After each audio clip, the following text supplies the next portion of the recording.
Harlem, 1948. A corrupt white cop dragged Bumpy Johnson's 70-year-old father into an alley and beat him bloody for no reason other than the color of his skin. The old man crawled home, broken. 2 days later, that same cop was found on his knees in the middle of Lenox Avenue, begging for his life in front of the entire neighborhood. Harlem, late summer 1948. The streets buzzed with post-war hope, but Jim Crow still walked the blocks in a blue uniform. William Johnson, Bumpy's father, a quiet, dignified man in his early 70s who'd moved north from Charleston decades earlier, lived simply in a brownstone on 127th Street. He swept porches for neighbors, quoted scripture, and never raised his voice.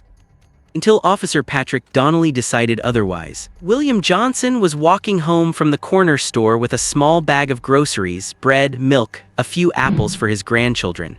He moved slowly, cane in hand, back bent from years of hard labor in the South. Officer Donnelly, young, cocky, fresh from the academy, pulled his patrol car over. No reason given, just suspicious behavior.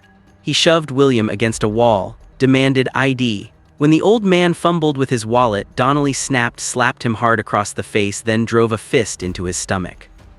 William crumpled. Donnelly kicked him twice more for resisting. Passers-by froze. No one dared intervene, not against a white cop in broad daylight. The officer left William bleeding on the sidewalk. "Stay in your place, old man," he spat and drove off laughing. Neighbors helped William home. Bumpy arrived an hour later, saw his father's swollen eye, cracked ribs, bruised dignity. He didn't speak, just sat by the bed as William whispered, "Don't do anything foolish, son, he's got the badge." Bumpy kissed his father's forehead. "Rest, Pop, I got this." Bumpy Johnson was already Harlem's shadow ruler, numbers king, protector of the block, the man even the Italians respected. But family, that was untouchable. He gathered his crew in a back room at the Apollo. No yelling, just cold facts. "White cop named Donnelly beat my father like a dog. I want everything, address, schedule, habits, 48 hours. His men moved like ghosts. By nightfall, they had Donnelly's life. Brooklyn apartment, wife, 2 kids, favorite bar, shift times.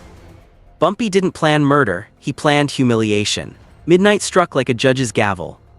Detective Donnelly stepped out of the precinct's side door, collar turned up against the January wind, cigarette glowing between his fingers.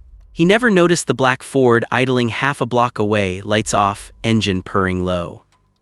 Inside the car, 2 of Bumpy's men, Malik and Red, watched him walk. No chatter. No radio, just the slow tap of fingers on the wheel and the knowledge that this cop had taken too much money and too many names from Harlem's people. Tonight the debt came due. Donnelly drove the familiar route to Brooklyn, streetlights sliding across his tired face. He parked in the narrow driveway of his modest 2-story house, the porch light flickering like it always did. He exhaled smoke, reached for his keys, and froze when he felt the cold barrel press lightly against the base of his skull. "Easy, detective," a voice whispered, calm as Sunday morning. A damp rag clamped over his nose and mouth before he could turn. Chloroform hit fast, sweet, heavy, unstoppable. His knees buckled. The cigarette fell, sparking once on the concrete before going dark. They moved him like furniture, arms pinned, body folded into the Ford's trunk. No struggle, no scream, just the soft click of the lid closing. Hours later, Donnelly came to in stages, head throbbing, mouth tasting like copper and cotton, wrists raw from rope. He was on his side in the back of a moving van, blindfolded now, the low rumble of Harlem-bound tires vibrating through his bones. No radio, no conversation. Only the steady tick of a watch somewhere in the dark and the faint scent of fried chicken drifting from up front. Bumpy's men didn't need to speak. The silence said everything. "You took from Harlem. Now Harlem takes you." Donnelly came to in a dim basement on 125th Street, hood over his head, hands tied. Voices in the dark, calm, measured. "You touch my father." Donnelly begged, pleaded, offered money, threatened his badge. A single slap, hard enough to split his lip. "You'll learn respect." They left him there, no food, no water, just darkness and the drip of a pipe. Dawn, Bumpy's crew stripped Donnelly to his underwear, drove him to Lenox Avenue, Harlem's main artery. Tied his hands behind his back, forced him to his knees in the middle of the sidewalk. Removed the hood. Hundreds of people gathered, word spread fast. Donnelly sobbed, begged forgiveness. "Please, I didn't know, I'm sorry." Bumpy stepped out from the crowd, sharp suit, calm eyes. Stood over the cop, didn't touch him, just looked down. "This is what happens when you put hands on my family." Then he walked away. Donnelly stayed on his knees for hours. Passers-by spat, laughed, took photos. His precinct arrived slowly, no rush. They cut him loose, wrapped him in a coat, hustled him away. By evening, Donnelly was a wreck, babbling, shaking, transferred out of Harlem overnight, badge suspended, career over. Whispers spread, Bumpy didn't kill him, he broke him, made him beg in front of the world. Dawn broke cold over Harlem on February 9, 1934. The warehouse on the edge of the Harlem River stood silent now, its basement door still ajar, frost creeping across blood-streaked concrete like white fingers trying to erase what happened. The NYPD rolled up hours later, lights off, no sirens. A couple of plainclothes detectives stepped inside, flashlights cutting through the dark. They found 12 bodies in white robes, some still clutching revolvers that never got a chance to fire. 3 more had crawled away into the night, leaving trails of red that froze overnight.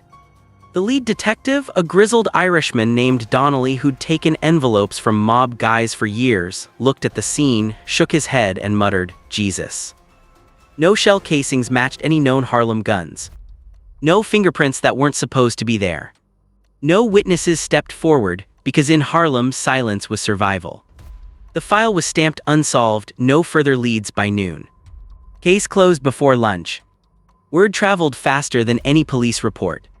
By evening, barbershops, beauty parlors, and church basements buzzed with hushed pride. No parades, no speeches. Just quiet nods on street corners, mothers pulling kids a little closer with something like relief in their eyes.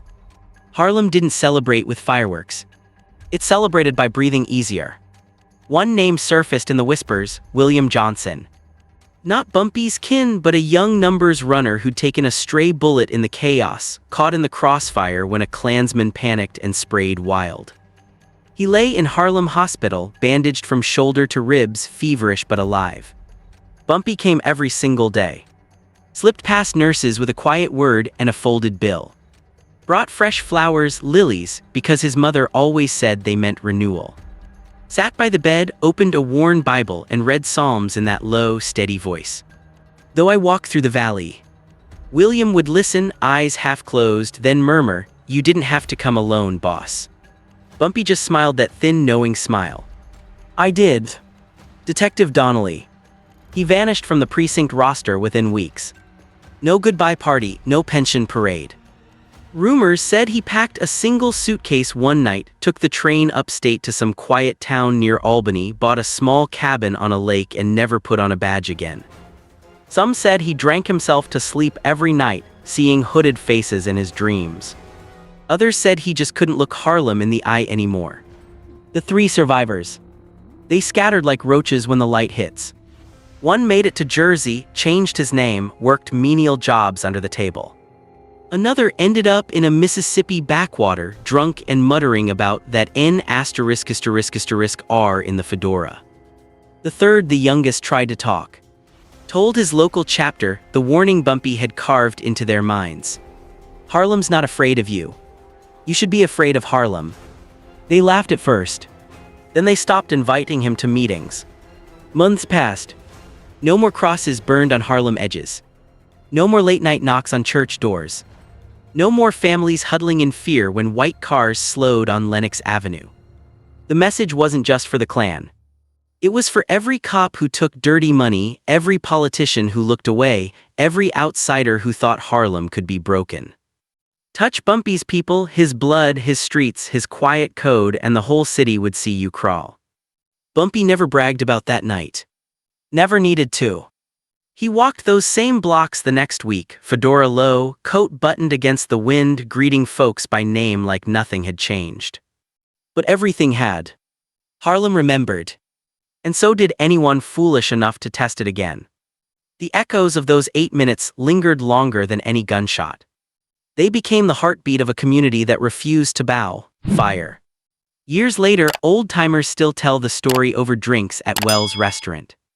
Bumpy didn't need a gun that time, he used the street itself, made a cop beg on his knees in broad daylight, And the police, they looked the other way because they knew if they pushed, Harlem would burn.